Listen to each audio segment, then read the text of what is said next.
জামায়াতে ইসলাম ছাত্র শিবির ও এর সহযোগী সংগঠনকে নিষিদ্ধের সিদ্ধান্ত প্রত্যাহার করে প্রজ্ঞাপন জারি করেছে স্বরাষ্ট্র মন্ত্রণালয়। জামায়াতকে নিষিদ্ধ করার পেছনে আওয়ামী লীগের বদ মতলব ছিল বলে মনে করেন অন্তর্বর্তী সরকারের আইন বিষয়ক উপদেষ্টা ডক্টর আসিফ নজরুল। দুপুরে সচিবালয়ে সাংবাদিকদের প্রশ্নের জবাবে তিনি একথা বলেন। আরও জানাচ্ছেন রাকিব হাসান। সন্ত্রাস বিরোধী আইনে বাংলাদেশ জামায়াতে ইসলাম ছাত্র শিবির ও সংশ্লিষ্ট সব অঙ্গ ও সহযোগী সংগঠনকে নিষিদ্ধের সিদ্ধান্ত প্রত্যাহার করে প্রজ্ঞাপন জারি করেছে সরকার। দুপুরে প্রজ্ঞাপনটি প্রকাশ করে স্বরাষ্ট্র মন্ত্রণালয়। প্রজ্ঞাপনে বলা হয়, যেহেতু বাংলাদেশ জামায়াতে ইসলাম এবং উহার ছাত্র সংগঠন ইসলামী ছাত্র শিবির সহ উহার সকল অঙ্গ সংগঠনের সন্ত্রাস ও সহিংসতার সম্পৃক্ততার সুনির্দিষ্ট কোনো তথ্য প্রমাণ পাওয়া যায় নাই, এবং যেহেতু সরকার বিশ্বাস করে যে বাংলাদেশ জামায়াতে ইসলাম ও উহার ছাত্র সংগঠন ইসলামী ছাত্র শিবির সহ উহার সকল অঙ্গ সংগঠন সন্ত্রাসী কার্যকলাপের সঙ্গে জড়িত নহে, তাই দলটির নিষিদ্ধ ঘোষণা সংক্রান্ত প্রজ্ঞাপন বাতিল করা হলো। এদিকে নিজ মন্ত্রণালয়ে সাংবাদিকদের প্রশ্নের জবাবে অন্তর্বর্তী সরকারের আইন বিষয়ক উপদেষ্টা ডক্টর আসিফ নজরুল বলেন, জামায়াতকে নিষিদ্ধ করার পেছনে আওয়ামী লীগের বদমতলব ছিল। আমরা মনে করি আওয়ামী লীগ কোনো নীতিগত অবস্থান থেকে জামায়াতকে নিষিদ্ধ করে নাই। আওয়ামী লীগ রাজনৈতিক অপকৌশলের জন্য ছাত্র জনতার বিপ্লবকে নির্মমভাবে দমন করার জন্য এই ইস্যুটাকে এইভাবে ব্যবহার করেছিল। আমরা ছাত্র জনতার গণ অভ্যুত্থানে পরাজিত এবং প্রত্যাখ্যাত একটি দলের অন্যায় ন্যারেটিভের পার্ট হতে পারি না। এ সময় আওয়ামী লীগকে নিষিদ্ধ করা হবে কিনা এমন প্রশ্নের জবাবে আইন উপদেষ্টা জানান, কোনো রাজনৈতিক দলকে নিষিদ্ধ করার পক্ষে নন তিনি। আমাদের অ্যাটর্নি জেনারেল অফিস থেকে যখন আওয়ামী লীগকে নিষিদ্ধ করার একটা দাবি উঠেছে হাইকোর্টে, সেই অফিস থেকে এটার প্রতিবাদ করা হয়েছে, এটার বিপক্ষে দাঁড়িয়েছে। ব্যক্তিগতভাবে আমি মনে করি কোনো রাজনৈতিক দলকে নিষিদ্ধ করার পক্ষে আমি না। গ্রেফতারকৃতদের উপর আদালতে হামলা গ্রহণযোগ্য নয় জানিয়ে সাম্প্রতিক সময়ে দায়ের হওয়া মামলার বিষয়ে তিনি বলেন, তদন্তে যদি কারোর অভিযুক্ততা না থাকে তাহলে তাদের নাম বাদ দেওয়া হবে। পুলিশের কাছে মামলা হলে পুলিশ তদন্ত করবে, তদন্ত করে সুস্পষ্ট তথ্য না পেলে পুলিশ ডিসচার্জ করে দিবে। আদালতে যদি মামলা যায়, আদালত তদন্তপূর্বক এফআইআর নিতে বলবে। আমরা আমাদের যেটুকু করার যে তদন্ত কাজে বা বিচার কাজে, সেখানে আমরা ডিউ প্রসেস বজায় রাখার আপ্রাণ চেষ্টা করব। রাকিব হাসান, মাই টিভি, ঢাকা। এদিকে ক্রিকেটার সাকিব আল হাসানকে গ্রেফতার করা হবে না বলে জানিয়েছেন আইন উপদেষ্টা আসিফ নজরুল। সচিবালয়ে সাংবাদিকদের প্রশ্নের জবাবে সাবেক ফুটবলার আমিনুলকে জেল খাটতে হয়েছিল জানিয়ে আওয়ামী লীগই তা শুরু করেছিল বলে স্মরণ করিয়ে দেন আসিফ নজরুল। আমিনুলকে যেইভাবে অত্যাচার করা হয়েছে তখন কি আপনারা প্রশ্ন করেছিলেন? আমিনুলকে তো জেলে ভরা হয়েছে, সাকিবের বিরুদ্ধে মামলা হয়েছে। তারপরও আমরা, এটা পুলিশ প্রশাসনের ব্যাপার, আমরা যতটুকু বলার চেষ্টা করেছি। মামলা হওয়া বা এফআইআর হওয়া মানে তো গ্রেফতার না। আমার বিশ্বাস আমাদের স্বরাষ্ট্র মন্ত্রণালয় থেকে উদ্যোগ নেওয়া হবে যাতে কেউ অতি উৎসাহিত হয়ে গ্রেফতার না করতে যায়। বাংলাদেশ জামায়াতে ইসলামী এবং তার অঙ্গ সংগঠন নিষিদ্ধের প্রজ্ঞাপন প্রত্যাহারের প্রতিক্রিয়ায় দলটির আমির ডাক্তার শফিকুর রহমান বলেছেন, অনাকাঙ্ক্ষিতভাবেই নিষিদ্ধ করা হয়েছিল জামায়াতকে, তবে তাদের ওপর করা অন্যায় ও জুলুমের প্রতিশোধ নেবে না জামায়াত। রাজধানীতে গণমাধ্যমের সাংবাদিক ও সম্পাদকদের সাথে মতবিনিময়কালে এসব কথা বলেন তিনি। আরও দেখুন মাহবুব সৈকতের রিপোর্টে। মন মানসিকতা পরিবর্তন করতে হবে। বাংলাদেশ জামায়াতে ইসলামীর আমন্ত্রণে রাজধানীর একটি অভিজাত হোটেলের হলরুমে মতবিনিময় সভায় অংশ নেন বিভিন্ন গণমাধ্যমের সম্পাদক, সাংবাদিক সংগঠনের প্রতিনিধি এবং সিনিয়র সাংবাদিকরা। যে ইউনিটিটা আপনারা এনেছেন, এটাকে সুদৃঢ়ভাবে একত্রিত রাখেন। যেখানে থাকবে সাম্য, যেখানে থাকবে ন্যায়ের শাসন। স্বাগত বক্তব্যে গণতান্ত্রিক এবং বৈষম্যবিরোধী আন্দোলনে শহীদদের প্রতি দোয়া এবং আহতদের প্রতি সমবেদনা জানিয়ে জামায়াতের আমির দেশের মানুষের প্রত্যাশা পূরণে রাজনীতিবিদ এবং গণমাধ্যম সহ গণতান্ত্রিক প্রতিষ্ঠান কাঙ্ক্ষিত ভূমিকা রাখতে পারেনি বলে মন্তব্য করেন। আমরা এই ধরনের একটা ভয়ের সংস্কৃতি যেখানে লেগে থাকে, সেই সংস্কৃতিতে একটা দেশ স্বাচ্ছন্দ্যের সামনে এগিয়ে যাবে আর তার জনগণকে স্বস্তি দিবে, এটা অসম্ভব ব্যাপার বলে মনে করি। আগামীতে যারা রাষ্ট্র পরিচালনার দায়িত্ব পাবেন তাদের কাছে জনমানুষের প্রত্যাশার কথাও মনে করিয়ে দেন তিনি। আমরাই যাতে আবার আরেকজনের উপরে জুলুম না করি, যে কষ্ট আমরা পেয়েছি অন্যদের দ্বারা, আমাদের দ্বারা যেন একই কষ্টটা অন্য কেউ না পায়। জামাতকে নিষিদ্ধের কারণ এবং সেই প্রজ্ঞাপন প্রত্যাহার করা নিয়েও কথা বলেন দলটির আমির। এই স্টিগমাটা সর্বশেষ আমাদেরকে কেন দেওয়া হয়েছিল? আন্দোলনটাকে ডাইভার্ট করার জন্য, ইস্যু ডাইভার্ট করার জন্য। রাজনৈতিক দল হিসেবে কারোর প্রতি আমাদের কোনো ক্ষোভ নেই, আমরা সবাইকে ক্ষমা করে দিলাম। কিন্তু যিনি সুনির্দিষ্ট ক্রাইম কমিট করেছেন, যিনি পারপিট্রেটর, তার ওই নির্দিষ্ট ক্রাইমের শাস্তি সেটা আমার সাথে হোক, আপনার সাথে হোক, যার সাথে হোক, তাকে পেতে হবে।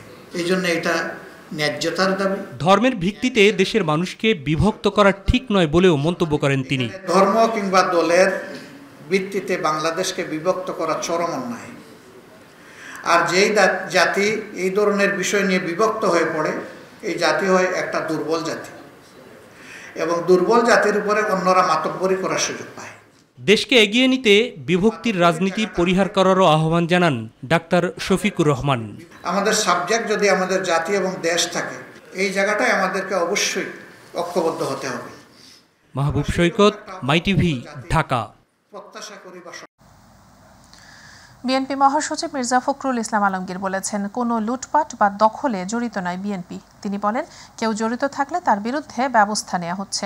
দুপুরে গুলশানে দলের চেয়ারপারসনের রাজনৈতিক কার্যালয়ে সংবাদ সম্মেলনে তিনি এসব কথা বলেন। এ সময় সারবস্তু ছাড়া কারো বিরুদ্ধে মামলা না দিতে নেতা কর্মীদের প্রতি আহ্বান জানিয়েছেন মির্জা ফখরুল। আবু সাইদ অপুর রিপোর্ট। মঙ্গলবার বিএনপির স্থায়ী কমিটির বৈঠকের সিদ্ধান্তের পর গুলশানে দলের চেয়ারপারসনের রাজনৈতিক কার্যালয়ে সংবাদ সম্মেলনের আয়োজন করা হয়। আমাদের যে ট্রাম ট্রাভেল এখানে খোলা হয়েছে, আপনার সেন্ট কেন্দ্র যে খোলা হয়েছে, এখানে ইতিমধ্যেই প্রায় 1 কোটি টাকার মতো আমরা ক্যাশ পেয়েছি, এবং সেখানে আপনার চিরা, মুড়ি, গুড়, স্যালাইন, লেবু, বিস্কুট, বিশুদ্ধ পানি, চাল, কাপড়, ওষুধ সহ প্রায় 10,000 বেশি প্যাকেট পাওয়া গেছে। সংবাদ সম্মেলনে বিএনপি মহাসচিব মির্জা ফখরুল ইসলাম আলমগীর কথা বলেন, দলের প্রতিষ্ঠাবার্ষিকীর কর্মসূচিতে যে অর্থ ব্যয় হওয়ার কথা ছিল সেটি বন্যাক্রান্ত মানুষের জন্য ত্রাণ তহবিলে দেওয়া হবে। বন্যার কারণে আমরা জানি যে আগামী 1 সেপ্টেম্বর আমাদের প্রতিষ্ঠাবার্ষিকী। এই প্রতিষ্ঠাবার্ষিকীতে আপনারা জানেন যে আমি আপনাদের সঙ্গে বলেছিলাম যে 6 দিন ব্যাপী একটা আপনার খুব বড় কর্মসূচি নেওয়া হয়েছিল। তো এই বন্যার কারণে কালকের সবাই সিদ্ধান্ত হয়েছে যে আমরা এই কর্মসূচিকে একেবারে এই মুহূর্তে বাতিল করে সেখানে যে অর্থ ব্যয় হওয়ার কথা ছিল সেই অর্থটা আমরা আমাদের ত্রাণ তহবিলে দিয়ে দেব। এছাড়াও 111-এর মতো যেন কোনো পুনরাবৃত্তি না হয় এবং যে গণতন্ত্রের জন্য এত ত্যাগ তা পুনরুদ্ধারে অন্তর্বর্তীকালীন সরকারের সাথে আলোচনা এবং নির্বাচন ব্যবস্থার কোনো বিকল্প নেই বলেও মন্তব্য করেন মির্জা ফখরুল ইসলাম আলমগীর। যে একটা গণতন্ত্রে তার নির্বাচিত প্রতিনিধির পার্লামেন্ট ছাড়া কিন্তু কোনো সমস্যার সমাধান হয় না। দ্রুত এখানে জনপ্রতিনিধিদের সুলভ সরকার আসা উচিত। তার মানে এই না যে এটা আপনার এই সরকার যারা এখন ইন্টারিম গভর্নমেন্ট আছে তাদের দায়িত্ব হচ্ছে সেই দিকে যাওয়া। এটা আমরা অবশ্যই মনে করি যে কিছু সময় লাগবে, সেটা আমরা বিশ্বাস করি, এবং যৌক্তিক সময় অবশ্যই আমরা সেটাতে কোঅপারেট করতে চাই, সর্বক্ষেত্রে কোঅপারেট করছি। আমরা আশা করব সেটাকে সেইভাবে আমাদের যে উদ্যোগ, যে আগ্রহ, আমাদের যে ত্যাগ তিতিক্ষা, আমাদের যে আন্দোলন সংগ্রাম, সব কিছুকে আমলে নিয়ে এই ইন্টারিম গভর্নমেন্ট, আপনারা মিডিয়া, দেশের মানুষ সেইভাবে আপনারা চিন্তা করবেন। ছাত্র জনতার বিপ্লবকে নস্যাৎ করতে বিদেশ থেকে মিথ্যা প্রচারণা চালানো হচ্ছে। এছাড়াও মামলা নেয়ার আগে আইনশৃঙ্খলা বাহিনীর যাচাই বাছাই করে নেওয়া উচিত বলেও সংবাদ সম্মেলনে জানান মির্জা ফখরুল ইসলাম আলমগীর। নাহলে এখন যেভাবে মামলা হচ্ছে সেটা আমি মনে করি যে সেটা এই যে বিপ্লব হয়ে গেছে, এই বিপ্লবকে আপনারা সংহত করবে না। এবং আমরা যে উদ্দেশ্য আমাদের যে একটা আপনার এই ইন্টারিম গভর্নমেন্ট সংস্কারগুলো করে তারা একটা নির্বাচনের দিকে যাবে, সেই উদ্দেশ্যটা অনেক সময় ব্যাহত হওয়ার সম্ভাবনা আছে। আবু সাইদ অপু, মাই টিভি, ঢাকা। কোটা সংস্কার আন্দোলনে নিহতের ঘটনায় শেখ হাসিনা সরকারের গঠিত 3 সদস্য বিশিষ্ট তদন্ত কমিশন বাতিল করা হয়েছে। এ নিয়ে বুধবার প্রজ্ঞাপন জারি করেছে অন্তর্বর্তী সরকার। মন্ত্রিপরিষদ সচিব মোহাম্মদ মাহবুব হোসেন স্বাক্ষরিত প্রজ্ঞাপনে এ তথ্য জানানো হয়। গত 1 আগস্ট 3 সদস্যের এ তদন্ত কমিশন গঠন করেছিল শেখ হাসিনা নেতৃত্বাধীন সরকার। কমিশনের সভাপতি ছিলেন সুপ্রিম কোর্টের হাইকোর্ট বিভাগের বিচারপতি খন্দকার দিলিরুজ্জামান, আর সদস্য ছিলেন বিচারপতি AKM জাহিদ সারোয়ার ও বিচারপতি শওকত আলী চৌধুরী।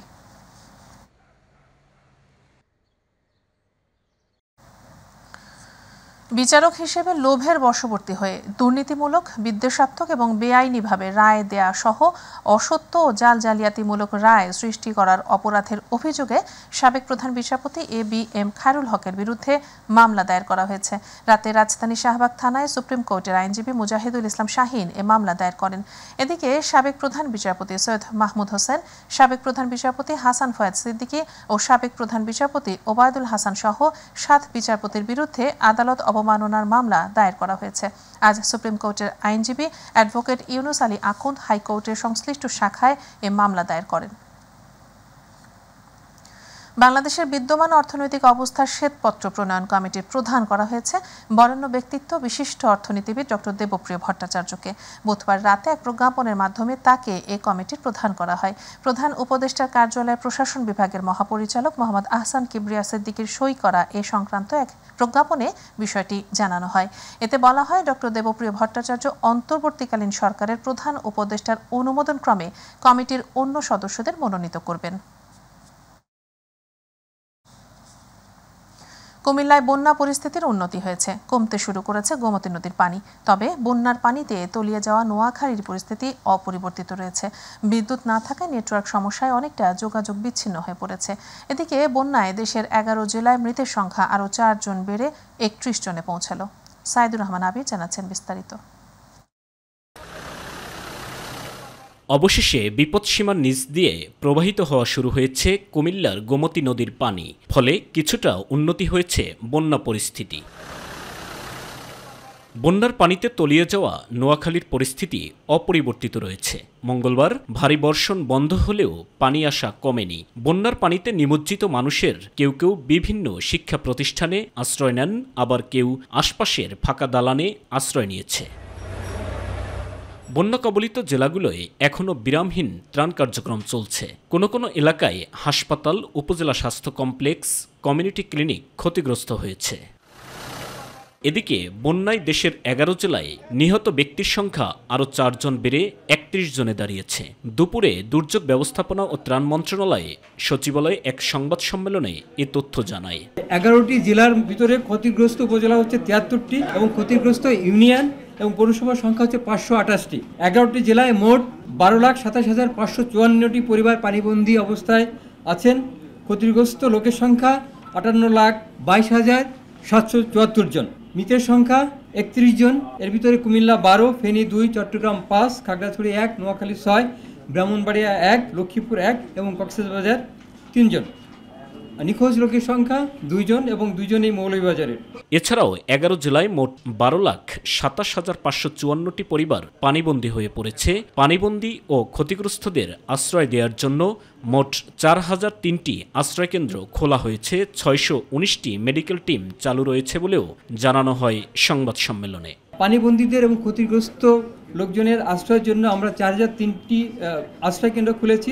সাইদুর রহমান আবির, মাই টিভি, ঢাকা। বন্যা কবলিত এলাকার মানুষকে খাদ্য সহায়তা দেওয়ার লক্ষ্যে টিএসসিতে 7ম দিনের মতো চলে খাদ্য ও ত্রাণ সংগ্রহ কার্যক্রম। স্বেচ্ছায় বিভিন্ন স্কুল, কলেজ ও বিশ্ববিদ্যালয়ের শিক্ষার্থীদের পাশাপাশি অভিভাবকরাও সহায়তা করেছেন খাদ্য প্যাকেজিং কাজে। মানুষ মানুষের জন্য এই স্লোগান বাস্তবায়ন করতে খাদ্য সহায়তা কার্যক্রমে অংশ নিয়েছেন বিভিন্ন শ্রেণী পেশার মানুষ। টিএসসি ঘুরে রিপোর্ট করছেন ইউসুফ আলী। দেশের যেসব জেলা বন্যা কবলিত হয়েছে সেসব জেলায় মানুষকে খাদ্য সহায়তা দিতে ঢাকা বিশ্ববিদ্যালয়ের টিএসসিতে চলছে বিভিন্ন ধরনের খাদ্য, বিশুদ্ধ পানি ও শিশু খাদ্য সংগ্রহ। বৈষম্যবিরোধী ছাত্র আন্দোলনের উদ্যোগে বিশাল এ কর্মযজ্ঞে কাজ করছে দেশের বিভিন্ন শিক্ষা প্রতিষ্ঠানের ছাত্রছাত্রীরা। আসলাম আমার আম্মুর সাথে আরো কিছু জিনিস নিয়ে, তারপর এসে এখানে কাজ করা শুরু করলাম। আমি এখানে বিস্কুট পড়তেছি, তারপর বন্যাদের জন্য পড়তেছি। এখানে আমার ভালো লাগছে করতে কাজটা, আমার ফ্যামিলিও আছে এখানে। বন্যার্তদের জন্য স্বেচ্ছায় খাদ্য সহায়তা দেওয়ার পর তা প্রক্রিয়াকরণ করতে যোগ দিয়েছে তৃতীয় লিঙ্গের মানুষও। যারা দুর্গত, ওরাও তো আমাদের ভাই বোন, হ্যাঁ, ওরা তো আজকে বিপদের মধ্যে পড়ে আসছে, হ্যাঁ, তাদের জন্য আমরা স্বেচ্ছাসেবী হিসেবে কাজ করছি। শিক্ষার্থীদের কাজে সহায়তা করতে অভিভাবকরাও যোগ দিয়েছেন টিএসসি চত্বরে। আমার মেয়ে আসছে ক্লাস 8-এ পড়ে, ও 2 দিন আসতে পারে না, সে অনেক কান্না। আমি সবাইকে সহযোগিতা করব, আমি ওখানে কিছু করতে পারতেছি না, কিন্তু আমি এখানে হেল্প করবো। মানে আমরা কিন্তু আনন্দে কাজ করতেছি, আমাদের অনেক কষ্ট, মানে কোনো কষ্টই আমাদের মনে হইতেছে না। এই যে ছাত্রদেরকে সহযোগিতা করছি, আমিও তো একজন ছাত্রের মা। বিভিন্ন শ্রেণী পেশার মানুষের সহায়তায় আকস্মিক বন্যায় যে খাদ্য সংকট দেখা দিয়েছে তা কাটিয়ে ওঠা সম্ভব হবে বলে মনে করছেন সংশ্লিষ্টরা। ইউসুফ আলী, মাই টিভি, ঢাকা। মানবতা যেখানে বিপন্ন বরাবরের মতো সেখানেই মানুষের পাশে দেশসেরা ইউটিউবার তৌহিদ উদ্দিন আফ্রিদি। বন্যার্তদের দুঃখ দুর্দশায় পাশে দাঁড়িয়েছেন সেই শুরু থেকে। ফেনীর পর এবার লক্ষ্মীপুরের বানভাসী মানুষের জন্য পৌঁছে গেছে তৌহিদ আফ্রিদির উপহার সামগ্রী। আবু সাইদ অপুর আরেকটি রিপোর্ট।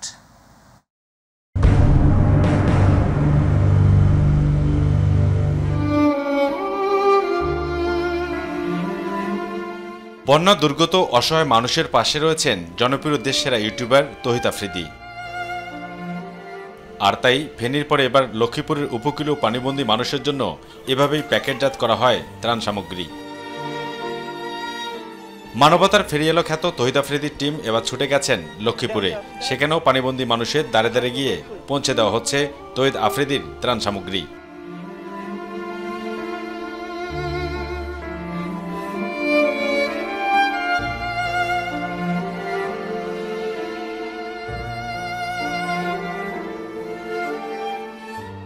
বানভাসী মানুষের জন্য তৌহিদ আফ্রিদির উপহারের মধ্যে রয়েছে শুকনো খাবার, মুড়ি, সাবান, তেল, চিরা, গুড়, স্যালাইন এবং প্রাথমিক চিকিৎসার নানান সামগ্রী।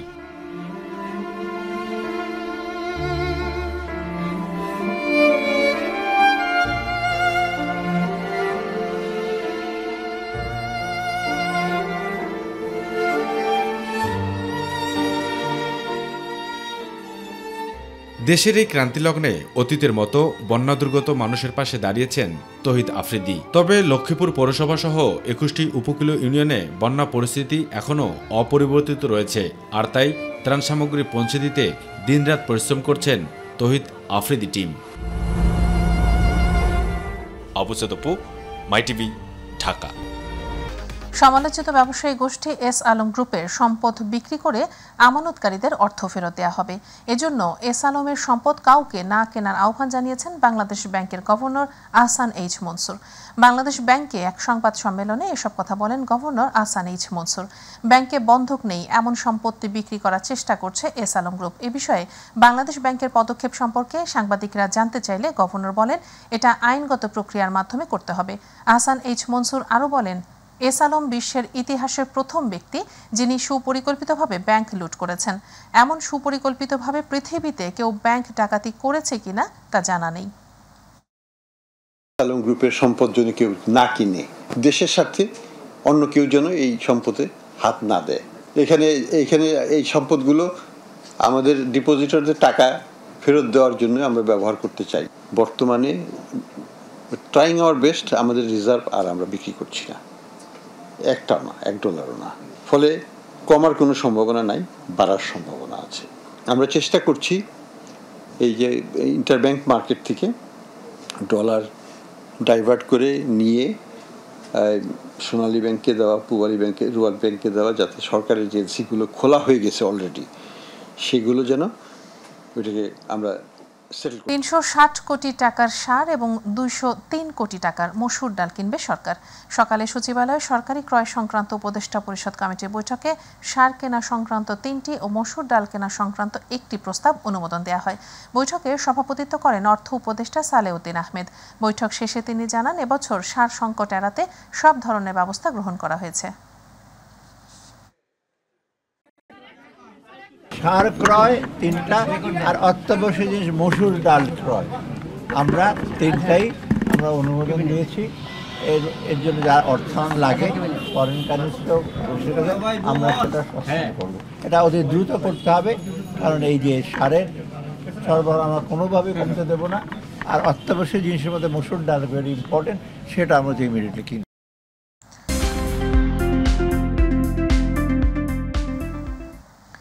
মালয়েশিয়ার পাহাং রাজ্যের ট্রেলার ও লরির মুখোমুখি সংঘর্ষে বাংলাদেশি সহ 2 জন নিহত হয়েছেন।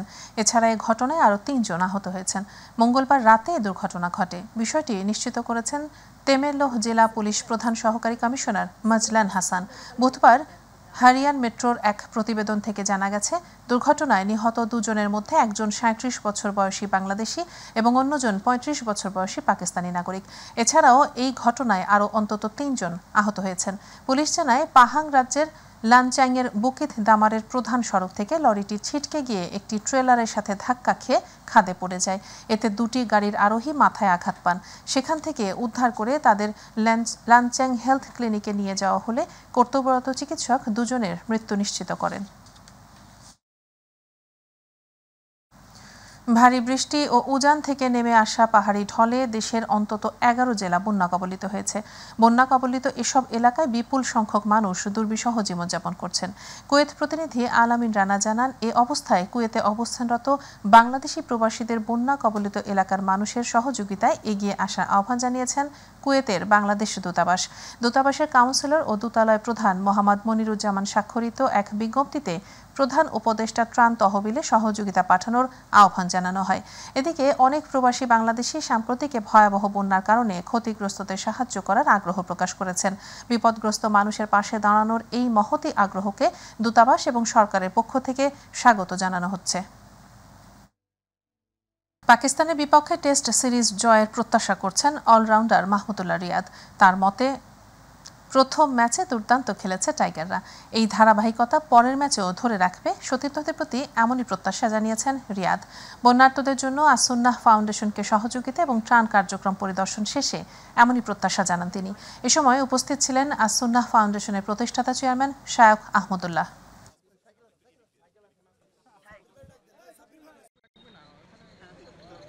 লক্ষ্যমাত্রা ঠিক করেছি 100 কোটি টাকার কার্যক্রম আমরা এই বন্যাকে কেন্দ্র করে করব ইনশাআল্লাহ। এটা আমাদের প্ল্যান।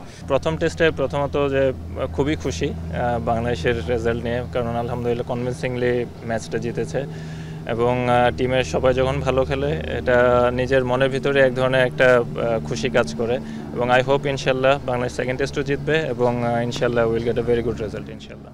দর্শক, এই ছিল রাতের সংবাদে। এছাড়া ইউটিউবে মাই টিভি সংবাদ পেতে ভিজিট করুন youtube/mytvb নিউজ এবং আমাদের অনুষ্ঠান দেখতে ভিজিট করুন youtube/mytv বাংলা, facebook/mytv বাংলা। পরে সংবাদ দেখার আমন্ত্রণ জানিয়ে বিদায় নিচ্ছি আমি উম্মে সাবেরিনা। এতক্ষণ সাথে থাকার জন্য ধন্যবাদ সবাইকে। আল্লাহ হাফেজ।